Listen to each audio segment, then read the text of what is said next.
Ato yihuru baronajini Sombarohoro baronajini Na yihuru baronajini Iwezo najini siosipa Najini siosipa Wasiye yiyala awa onajini Tatu yiyala awa minajini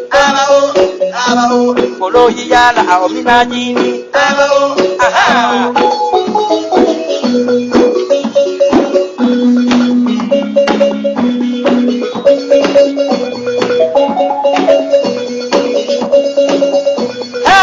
Radio Mali à Djema, 94 FM.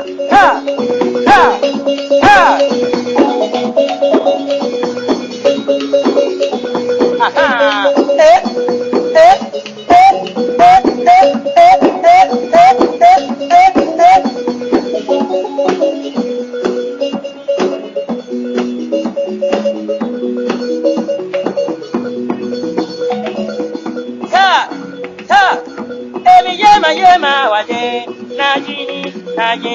ni yema de ni yema de najini ni yema wade anajini jowayo anajini jowayo papana pambaro abao apapana pambaro abao Yema de anajiri Wani ni yema bade anajiri Bera zare anajiri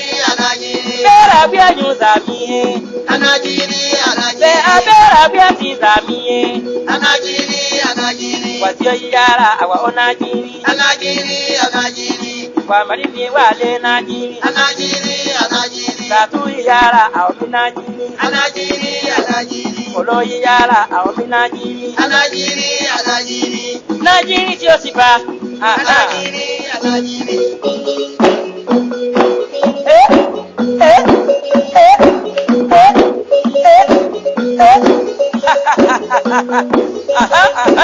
Lijabyo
Apapana pambaro abao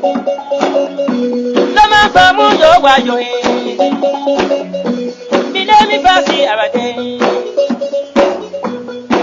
Chola kwa kwe olokesi Hey, chola kwa kwe olokesi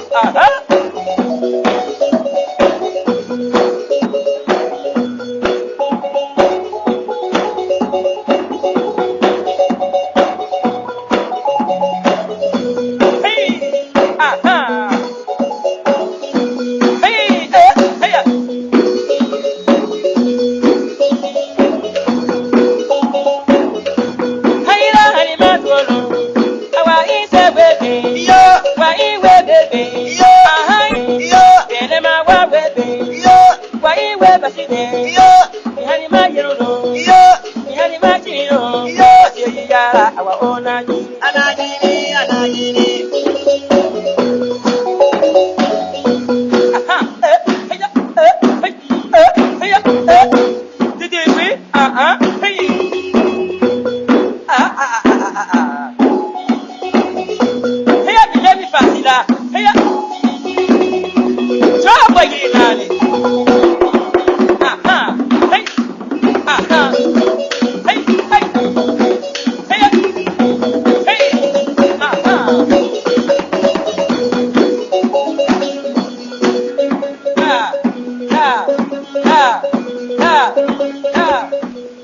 Vous êtes à l'écoute des programmes de l'OTAM, il est 6 heures passées de 47 minutes.